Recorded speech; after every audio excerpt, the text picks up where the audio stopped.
जय जगन्नाथ मुझे डिमिरी ग्राम्य कमिटी जन सभ्य आमर डिमिरी ग्राम 16 जनिया कमिटी गोटे गठन करा मो पूर्वत सभापति महोदय कहते आम प्रस्ताव नहीं दया आलती करने या पूर्व आपण मैंने भल भाव जानते इलेक्ट्रोनिक्स मीडिया प्रिंट मीडिया भी आपण मैंने बाहर कर जल सेवन करी 7 जनकर मृत्यु हो डायरिया से या पूर्व आम ग्रामवासी माने धान आदाय करी सेतेबेले नई बढ़ी मेलाणी दि जाऊला संकीर्तन हम बड़ मुआ हम यही डंगारे दया नुआ दकंदा बेहेरा साईर भाई मानकर सहायतार मझिरे जाई संकीर्तन करी आलती करी मुआ विसर्जन करा जाए। जल बहुले सृष्टिनाश जल बिहुने सृष्टिनाश ये आमर जीवन धारा आमर माँ रो आलती जो संकल्प निया जाइथिला आज आम से सक्सेस होइछु। आमको सहयोग करथिले आईआईसी कणास एडिशनल तहसीलदार महोदय आसिक आम गहन थे। सोशल मेसेज कौन हम जो आम गाँ पाख अंचल अच्छा नदी गुड़िया अंचल जो मैंने देखते मृत्युवरण कर पानी व्यवहार करके कौन गोटे मेसेज जो ये जो परंपरा आज है गोटे सचेतन कार्यक्रम कौन प्रभाव पड़ो साधारण आमर जतक नईकूलिया ग्रामवासी दया नदी उपर समस्ते निर्भरशील दयार पानी पीवा दया पानी की व्यवहार करवा फसल करवा सबुथरे व्यवहार करती गंगुआर जो माने खराब पानी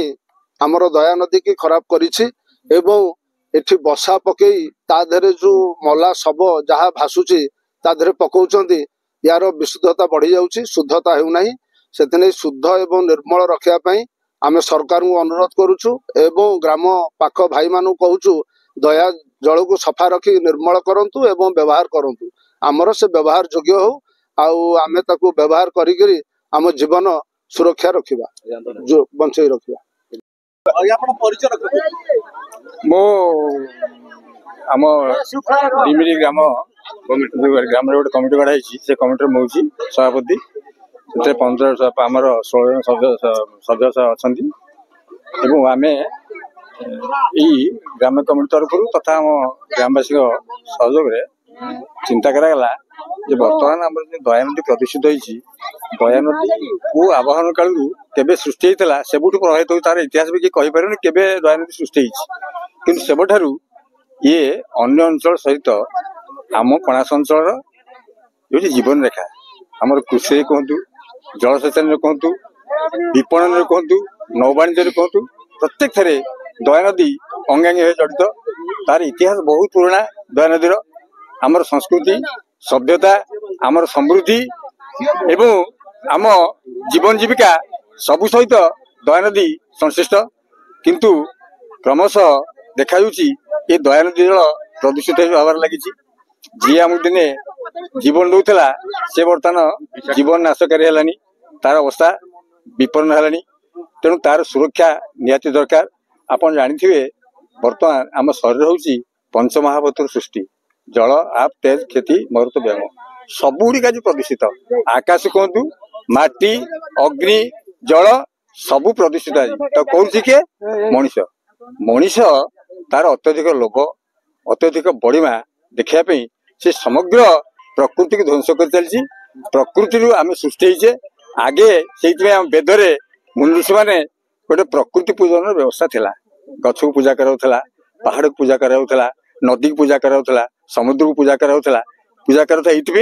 जे जेहेतु आमे नथिले आउ भी नथिबा केबे आमे नथिले कोन सृष्टि होची जोठा सृष्टि होची ताकू आमे नष्ट करछे सेतबे से मुनि ऋषि माने गोटे प्रकृति पूजन व्यवस्था करथिले आमे आम कमिटी रे सभ्य माने समस्त बसी गोटे निष्पत्ति कले जे दया नदी जल बर्तमान प्रदूषित ता गोटे सचेतनता कार्यक्रम सृष्टि करवा जे आमे करदेली जे संपूर्ण सचेतन हेउ ता नुहे किंतु आपण जानती गुंडीची मुसाटे जो बालीबंध सेतु बंधरे बाली झाड़ी दूसरा तार तो से बंधटा कम्प्लीट हो पारता कि किंतु तार किसी अंश योगदान था आम जदि यही भाव प्रत्येक गाँ सचेतन हे